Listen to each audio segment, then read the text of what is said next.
Unsolved problem for mechanical properties of fluid plus second chapter तिथले आपण unsolved problem पाहणार आहोत टेक्स्टबुक्समधले. तर फर्स्ट एक्झाम्पल म्हणजे टेक्स्टबुक्समध्ये 10 नंबरचं find the pressure 200 meter below the surface of the ocean if pressure on the free surface of liquid is 1 atmosphere. तर आपल्याला तिथे डेन्सिटी ऑफ सी वॉटर दिलेली आहे आणि 1 ॲटमॉस्फिअरची व्हॅल्यूसुद्धा दिली. आपल्याला फाइंड आउट काय करायचं आहे की तिथे 200 मीटर बिलोवरती गेल्यानंतर अप्लाय होणारे ॲक्च्युअल प्रेशर काय असेल. तर बाय गिवन आपल्याला हाईट दिलेली आहे म्हणजे ज्याला आपण डीपसुद्धा म्हणतो ती आहे 200 मीटर. डेन्सिटी ऑफ वॉटर दिलेले sea water 1030 kg meter cube and P0 म्हणजेच 1 atmospheric pressure 1.013 into 10⁵ newton per meter square.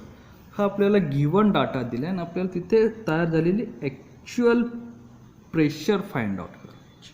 मग ॲक्च्युअल प्रेशर म्हणजेच काय तर actual pressure is atmospheric pressure on liquid plus gauge pressure म्हणजे H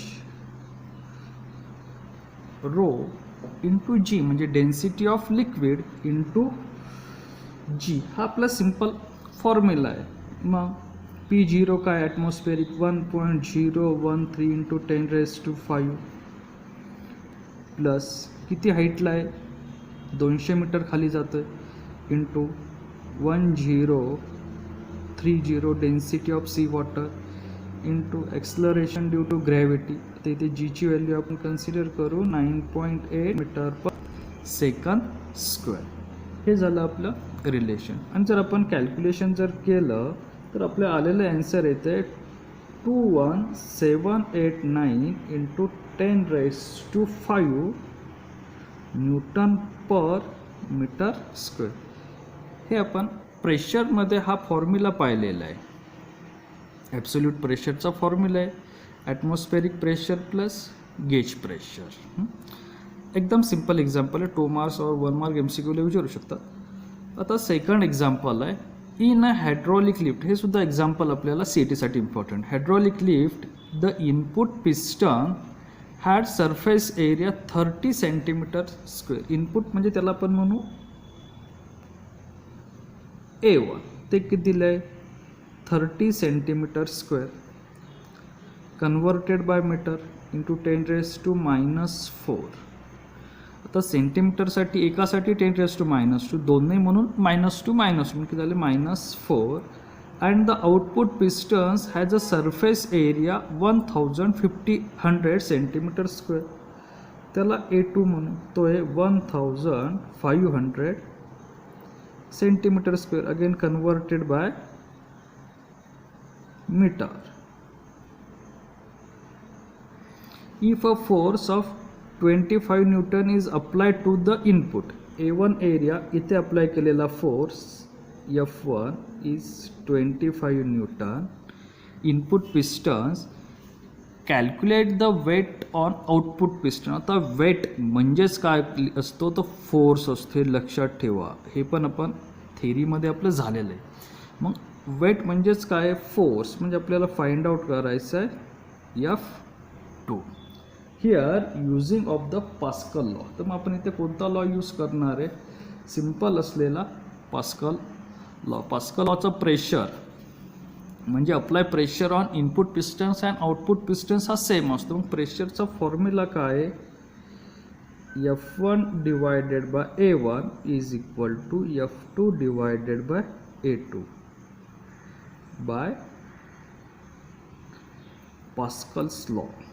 हे सुद्धा थेरीमध्ये जा तिथे तुम्हाला समजेल की पास्कल लॉ कसा अप्लाय होतो आहे. ते इज देअरफॉर आपल्याला फाइंड आउट करायचा F2 is equal to F1 into A2 divided by A1. मग F1 किती आहे 25 A2 किती आहे 1500 इंटू 10⁻⁻⁴. A1 किती आहे 30 इंटू 10⁻⁻⁴. सिंपल कॅल्क्युलेशन आहे, इझिली आहे. 1250 Newton. Means calculate the total weight on output pistons is 1250 Newton. जर मास विचारलं असेल त्याला डिवायडेड बाय 9.8 करा, तुम्हाला मास भेटून जाईल. कारण मासचा फॉर्म्युला एम इंटू जी, जीची व्हॅल्यू डिवाइड करायची फक्त. म्हणजे तुम्हाला काय वाटेल तिथे अप्लाय झालेलं मास किंवा त्यांनी उचललेलं मास. असं सिंपल वेट विचारतील किंवा फोर्ससुद्धा विचार. हे सुद्धा सी ए टीसाठी इम्पॉर्टंट एक्झाम्पल आहे. Next example, calculate the viscous force acting on a raindrop of diameter 1 mm falling with a uniform velocity 2 meter per second through the air. The coefficient of viscosity of air is 1.8 into 10⁻⁵ Newton second per meter square. आता calculate the viscous force म्हणजे आपल्याला F find out करायचं आहे. काय काय given दिले, rain ड्रॉपची diameter दिली 1 millimetre, आपल्याला रेडियस लागणार आहे म्हणजे त्याच्या निम्मी, मीन्स 0.5 इंटू 10⁻³ मीटर. जसं सेंटीमीटरचं मीटर करताना -2 ने मल्टिप्लाय होतं, तसं मिलीमीटरचं मीटर करताना -3 ने मल्टिप्लाय होतं. हे लक्षात ठेव. पुढे काय दिले, velocity v is equal to 2 metre per second and coefficient of viscosity of air 1.8 into 10⁻⁵ Newton second per meter square. आपल्याला विस्कस फोर्स काढायचा आहे, मीन्स एफचा फॉर्म्युला काय विस्कस फोर्सचा 6π∗r⁵ की ज्याला आपण स्टॉक्स लॉ सुद्धा म्हणतो. हा काय आपला स्टॉक्स लॉ किंवा विस्कस फोर्सचा लॉ. तर इथे 6π 3.40, coefficient of viscosity 1.8 into 10⁻⁵, radius 0.5 into 10⁻³ and velocity 2. जर याचं आपण कॅल्क्युलेशन केलं तर ते 340 नियरली न्यूटन मीटर. त्याचं कॅल्क्युलेशन काय तर 340 इंटू 10⁻⁹ न्यूटन, कारण इथे पॉवर राहते 10⁻⁵ -3 आणि इथली अजून एक पॉवर येते ती म्हणजे 10⁻⁹.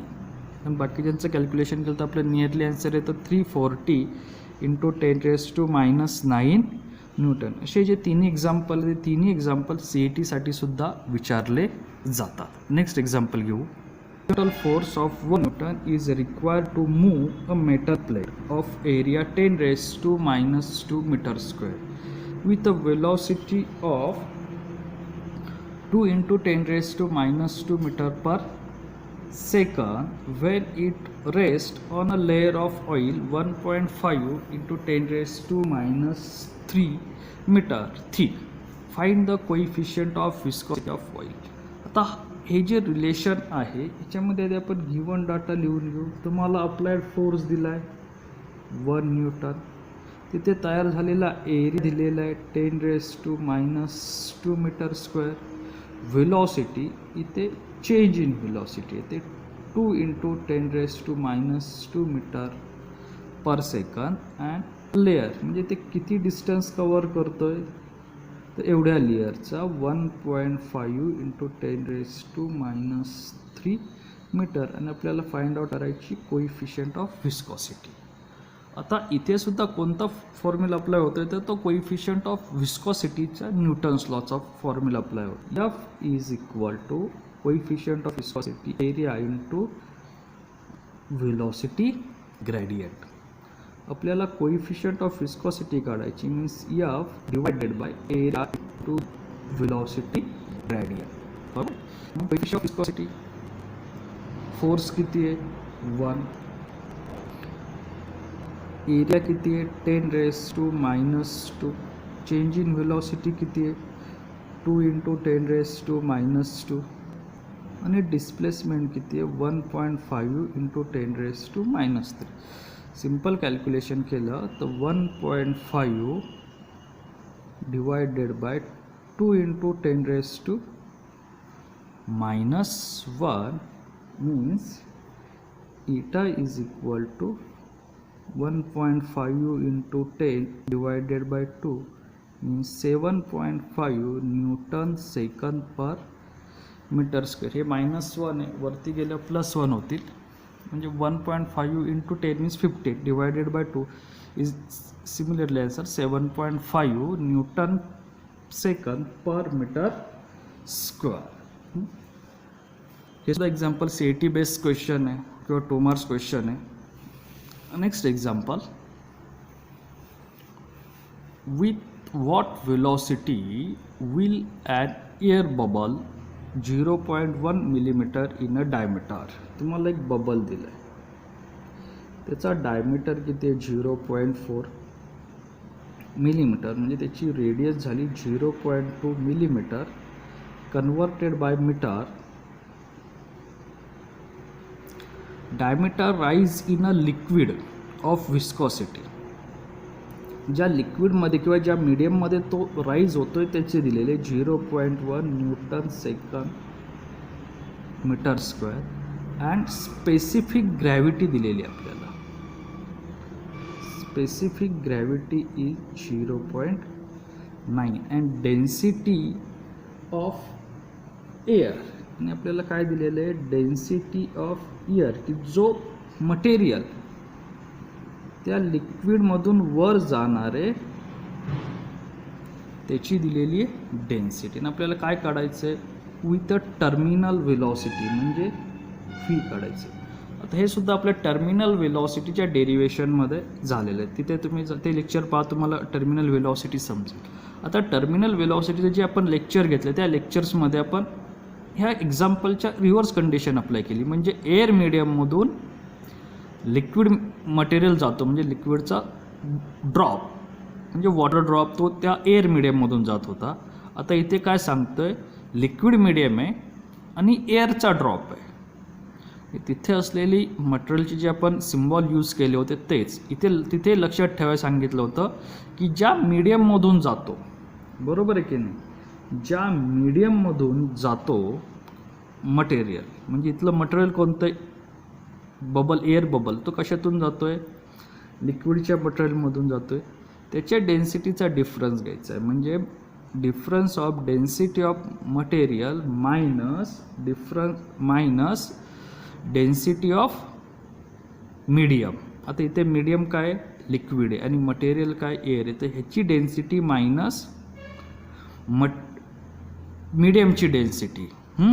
हे आपल्याला रिलेशन तिथे अप्लाय करायचं. इथे आपल्याला देताना त्यांनी मटेरियलची डेन्सिटी दिलेली आहे, मीडियमची डेन्सिटी दिलेली नाही, तर मीडियमची डेन्सिटीच्या ऐवजी स्पेसिफिक ग्रॅव्हिटी दिली. मग स्पेसिफिक ग्रॅव्हिटीचा फॉर्म्युला आपल्याला माहिती आहे का, हे सुद्धा आपलं फर्स्ट इंट्रोडक्शन लेक्चर आहे त्यामध्ये झालेलं आहे. टेक्स्टबुक्समध्ये स्पेसिफिक ग्रॅव्हिटीचं रिलेशन दिलेलं नाही, पण हे गेल्या वर्षीचं आहे. तर स्पेसिफिक ग्रॅव्हिटी म्हणजे the ratio of density of medium divided by density of water.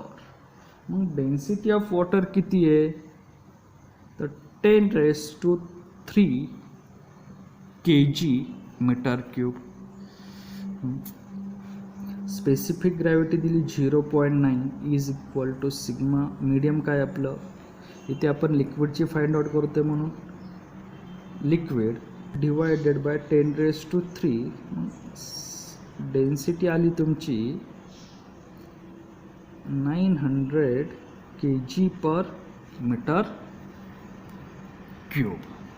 बरोबर आहे, हे झालं डेन्सिटी ऑफ लिक्विड. इथे मी यल लिहितो आणि आपल्याला लिक्विडची काढायची. मीडियमच्या ऐवजी इथे मी सिम्बॉल यल लिहितो, तो झाला 900 kg मीटर क्यूब. आता टर्मिनल वेलॉसिटीचा फॉर्म्युला काय आहे, v is equal to 2/9 r² difference between density of material, ते मटेरियल कोणतं एअरचं आहे, मायनस डेन्सिटी ऑफ मीडियम, ते मीडियम कोणतं आहे लिक्विडचं आहे, into g divided by coefficient of viscosity of material. कुठे गेली आपली coefficient of viscosity of medium, बरोबर की नाही, ते मीडियमचं दिलं आहे त्यांचं. आता व्हॅल्यू सगळ्या पुट करू. 2 रेडियस 2/9, रेडियस आहे आपली 0.2 into 10⁻³ bracket square. Density of air किती आहे 1.29 minus density of liquid 900, gravity 9.8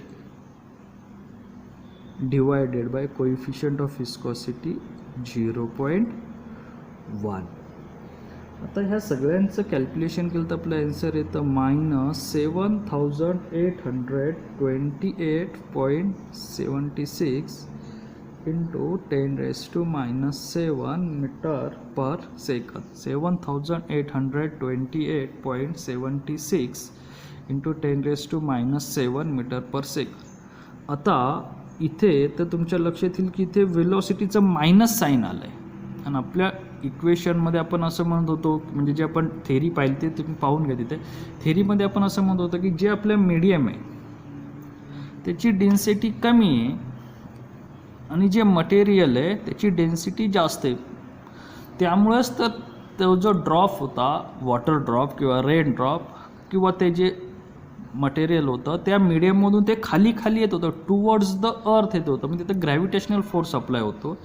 जर आपण हा एक्सपेरिमेंट जर घरामध्ये केला, जर बादलीमध्ये जर पाण्याचा एखादा बबल गेला तर तो बबल खाली जात नाही, तो पाण्याच्या वर येतो म्हणजे तो ग्रॅव्हिटीला काय करतो, अपोज करतो. Negative sign indicates that the direction of air bubble is opposite to the gravitational force किंवा एक्सलरेशन ड्यू टू ग्रॅव्हिटी. तो ग्रॅव्हिटीच्या अपोजिट डायरेक्शननी वर एवढ्या वेलॉसिटीने येणार आहे एअर बबल, पाण्यातला एअर बबल. आता इथे लिक्विड हे आपल्याला कोणत्याही लिक्विडमधला एअर बबल हा नेहमी वर येतो, म्हणून इथे साईन काय आलं आहे, निगेटिव्ह साईन आलं आहे. समजते निगेटिव्ह साईनचा अर्थ काय आहे? निगेटिव्ह साईन म्हणजे direction of velocity is opposite to the earth gravitational field किंवा अपवर्ड डायरेक्शन किंवा towards the surface. Next example, the speed of water is 2 meter per second through a pipe of internal diameter 10 centimeter. What should be the internal diameter of nozzle of the pipe if the speed of water at nozzle is 4 meter per second? आता इथे जे आपल्याला given दिले ते गिवनच्या आधी information लिहून घेऊ. तुम्हाला स्पीड ऑफ वॉटर दिले V1 2 मीटर पर सेकंद आणि डायमीटर दिलं 10 centimetre. Diameter converted by radius 5 centimetre means 5 into 10⁻⁻² metre. आणि सेकंड तुम्हाला काय विचारले, be the internal diameter of nozzle of the pipe. What should be the, म्हणजे तुम्हाला दुसरा डायमीटर विचारला आहे आणि त्यावेळेच असलेलं स्पीड काय आहे, V2 is 4 metre per second. बरोबर आहे. आता डायमीटर आपण रेडियस फाइंड आउट करणार आणि रेडियसवरून ते डायमीटर्स येईल आपल्याला. आता इथे जे येते ते इक्वेशन ऑफ कंटिन्युटी. आपलं जे बर्नॉलीज ॲप्लिकेशनचं लेक्चर्स आहे त्याच्यामध्ये आपण इक्वेशन ऑफ कंटिन्युटी पाहिलेलं आहे. तिथे जाऊन ते लेक्चर पहा. A1 A2 A1 V1 is equal to A2 V2. A1 means area आणि V1 मीन्स वेलॉसिटी. तर तिथे असलेले वेलॉसिटीचा आणि एरियाचं आपल्याला काय झालेलं सिम्पल रिलेशन दिलेलं आहे. म्हणजे तुमचं असलेलं इक्वेशन ऑफ कंटिन्युटी म्हणजे तुमचा जेवढा एरिया असेल त्याच फ्लोमध्ये त्याची वेलॉसिटी असणार आहे. तर एरियाचा फॉर्म्युला काय येतो, पाय रेडियसचा स्क्वेअर V1 पाय R2 स्क्वेअर V2. पायला पाय कॅन्सल. आपल्याला R2 फाइंड आउट करायचं आहे म्हणून इथे आपण घेऊ R2 square is equal to R1 square into V1 divided by V2. मग R1 काय आहे 5 into 10⁻⁻² bracket square into V1 किती आहे 2 डिवायडेड बाय V2 किती आहे 4. 2 1 जा 1 2 2 जा 4. आता इथे R2 स्क्वेअर ह्याचा स्क्वेअर करायची गरज नाही कारण आपल्याला इथं स्क्वेअर रूट काढायचं आहे. Square root on both side. R2 is equal to 5 into 10⁻² divided by √2. हे झालं आपलं सिंपल रिलेशन. आपल्याला काढायचा आहे तो diameter D2 is equal to 2R2 means 2 into 5 into 10⁻² divided by √2. ह्याचं कॅल्क्युलेशन केलं तर ते येतं 7.07 इंटू 10⁻² मीटर. तसं आपलं काय तर सिम्पल कॅल्क्युलेशन येतं किंवा तुम्ही नियरली इक्वल टू 7 लिहिलं तरी चालेल. Using by the log book. आपण लॉग बुकचं सेपरेट लेक्चर घेतलं ते लेक्चर तुम्ही पहा तर तुम्हाला हे समजेल की लॉग बुकनी कॅल्क्युलेशन कसं करायचं. किंवा 10 √2 हा 1.41 आहे तर त्याचं कॅल्क्युलेशन केलं तर 7.07 इंटू 10⁻² मीटर. और D2 इज इक्वल टू आपल्याला सेंटीमीटरमध्ये विचारलं म्हणजे ते सेंटीमीटरमध्ये लिहिलं तरी चालेल.